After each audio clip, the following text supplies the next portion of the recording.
अच्छा, कितनी सुविधा दी भगवान ने, हम सब जगह हैं, तुम जहां मान लो वहीं। इसीलिए भक्ति स्वतंत्र। अब ये बात अलग है कि कोई ना समझ पाए, दो व्यक्तियों में झगड़ा हो गया, एक बोला धरती गोल है, दूसरा बोला नहीं धरती चपटी है। तब तक तीसरा आदमी निकला, तो उन दोनों ने कहा अरे भैया तुम बताओ, हम दोनों झगड़ रहे हैं, ये कह रहे हैं पृथ्वी गोल है, हम कह रहे हैं पृथ्वी चपटी है। तो वो आदमी बोला भैया यहीं के रहने वाले से पूछो, हम बाहर के रहने वाले हैं। मतलब ये वहां से आया है जहां पृथ्वी है ही नहीं।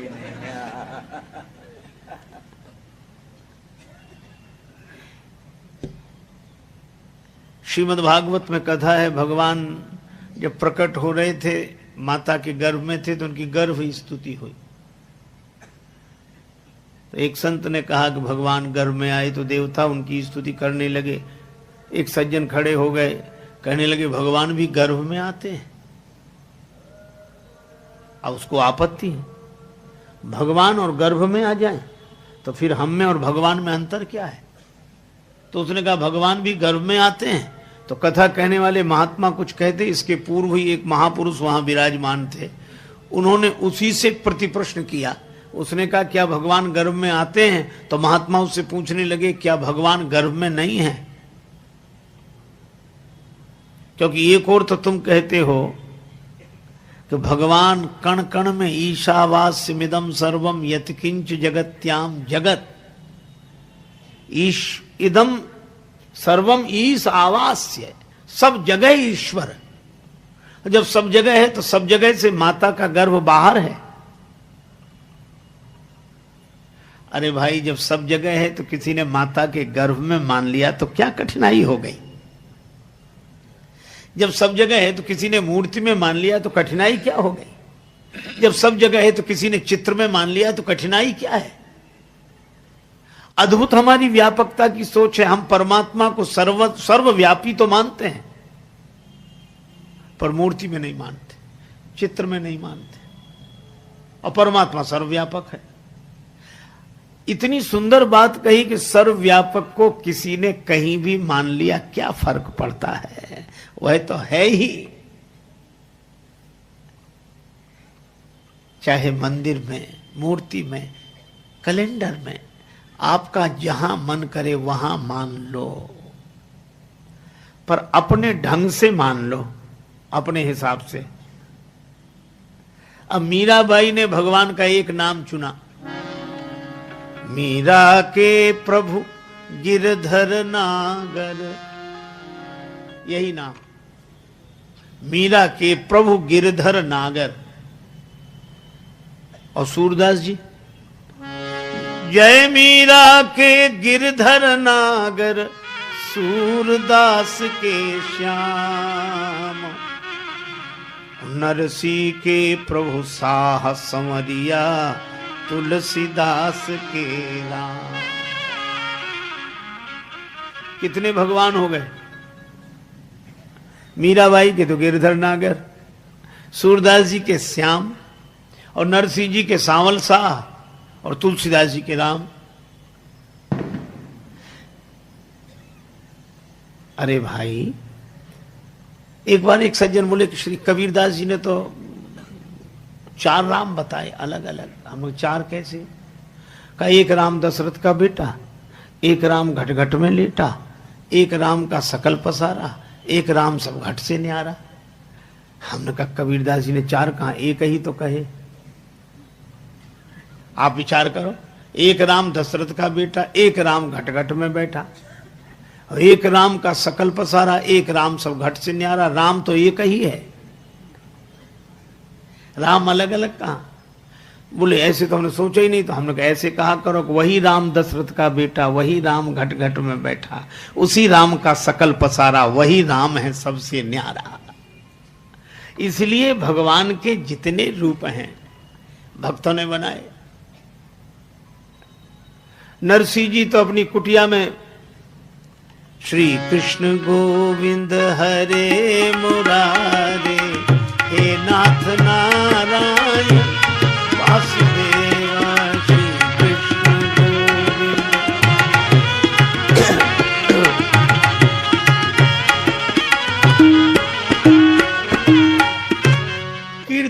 बस।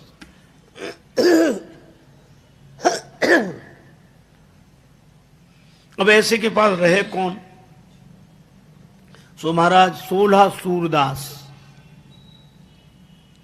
उन 16 के तो आंख थी नहीं, ऐसे के पास आंख वाला रहे काहे को? बेचारे सूरदास रहते, उन्हें कुछ दिखता ही नहीं था। और नरसिंह जी कीर्तन करें, वो अपनी आंख बंद कर लें।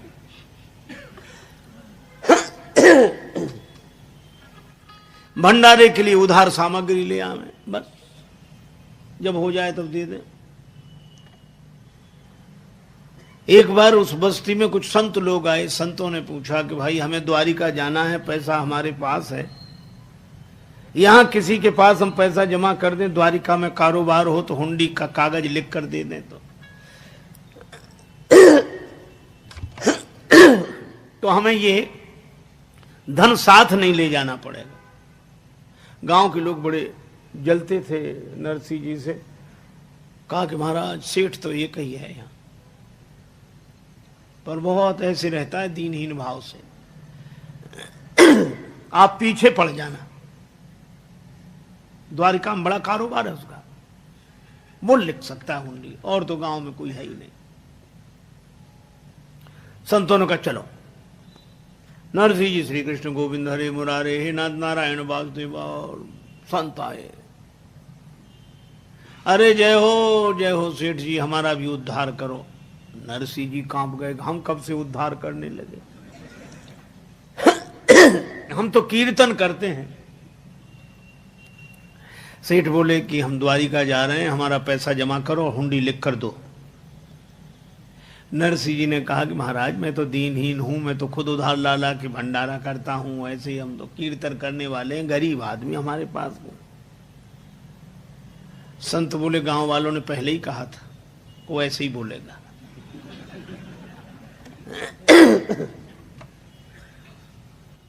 ये नहीं चलेगा, हम सुनना ही नहीं चाहते। महाराज हमारा कोई कारोबार नहीं द्वारिका में, हम सही कहते हैं। अब जब ज्यादा जिद की तो संतों ने एक ही बात कही, हमारी सौगंध करके कहो द्वारिका में तुम्हारा कोई नहीं है।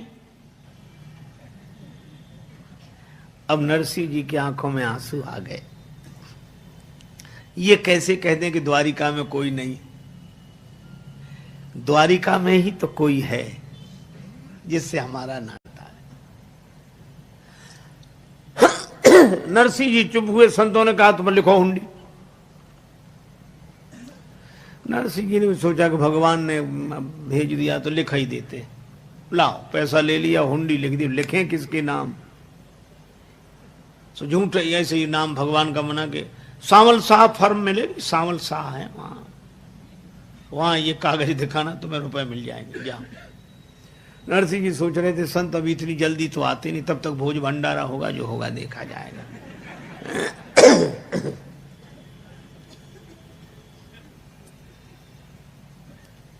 खूब भंडारा हुआ, कीर्तन हुआ, संत पहुंचे द्वारिका, वहां कोई मिले ही नहीं इस नाम का। शहर में ढूंढते ढूंढते परेशान हो गए। तब बड़े नाराज होकर समुद्र किनारे जाके बैठे, ठग लिया। दूसरे बोले वो तो पहले ही मना कर रहे थे कि हमारा कोई, तुम ही पीछे पड़ गए। अरे तुमसे बताना तो चाहिए। अरे वो बता तो रहा था, तुमने सुना कब उसकी बात?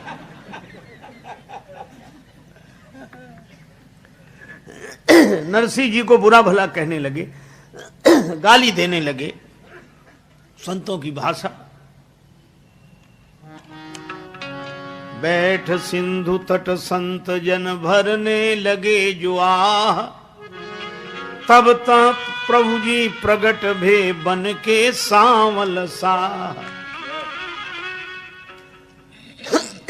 भगवान सांवल साह बन के प्रकट हो गए।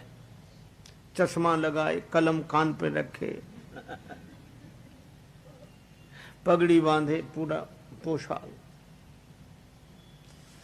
अरे भैया जूनागढ़ से कौन आए? नरसिंह जी का नाम कौन ले रहे हैं? कौन ले रहे हैं भैया? कौन कौन?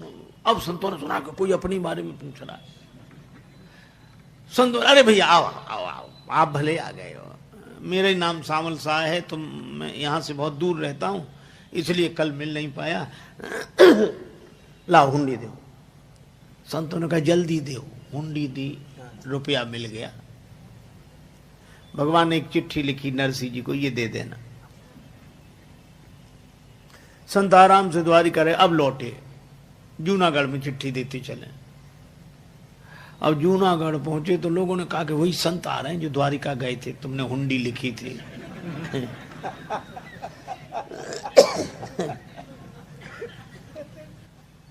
बेचारे नरसिंह जी कुटिया के भीतर घुस गए। अब संत कहे बाहर तो निकलो भाई, बाहर तो आओ। अब भीतर से कहे महाराज क्षमा करो, और क्या बताएं, आप ही नहीं माने, हम तो बहुत मना किया कि हमारा कोई नहीं, और आप ही नहीं माने। बोले ये सब बाद में, पहले बाहर निकलो। नरसिंह जी बेचारे किसी तरह कांपते हुए आए, सिर झुकाए, हाथ जोड़े खड़े। संतों ने कहा कि देखो कितना बड़ा कारोबार और विनम्रता कितनी।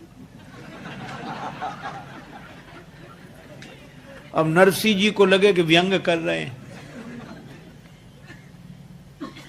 महाराज अब हमसे तो जो हुआ सो गलती हुई सो हुई। अरे नहीं, काहे की गलती। संतों ने कहा सचमुच हम व्यंग नहीं कर रहे, ये चिट्ठी पढ़। हमें सामल शाह ने दी। नरसिंह जी ने वो चिट्ठी पढ़ी। उसमें लिखा था, सिद्ध श्री जूनागढ़ के भक्त राज नरसिंह को कहियो हमारी जाए जय नरसिंह की है। संतन के बहाने मोह सेवा को अवसर दियो। चिट्ठी लिख भेजी, बात यह नीकी है। बार बार संतन के संदेशे तो भेजत मोह, आप नहीं आवत बात यह फीकी है। और जान के मुनीम फेर याद करना हमें, काम काज लिखना ये दुकान आप ही की है।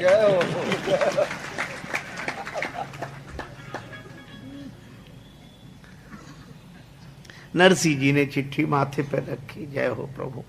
संत तो विदा हुए।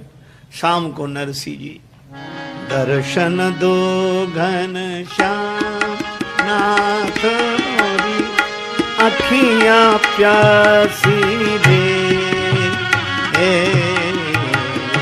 दर्शन दो घन श्याम नाथ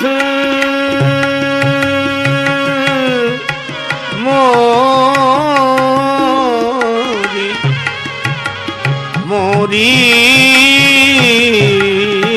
दर्शन दो घनश्याम। कीर्तन करने लगे।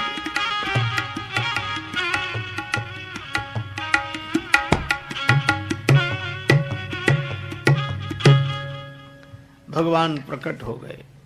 नरसिंह जी चरणों, प्रभु बड़ी कृपा, आपने हमारी बात रख ली, आपकी बड़ी कृपा। भगवान हंसकर बोले कृपा तो तुम्हारी है। नरसिंह जी बोले हमारी काहे कृपा। भगवान बोले हम जब से जन्म लेकर आए सबने हमें चोर कहा, सबने। माखन चोर, चीर चोर, चित चोर। लेकिन आपने बड़ी कृपा की। क्या? बोले चोर को साहे तो बना दिया। तो नरसिंह जी के भगवान का नाम सामल शाह, अलग नाम है। गिरधर नागर, कहीं नाम न मिले। मीरा के प्रभु गिरधर नागर।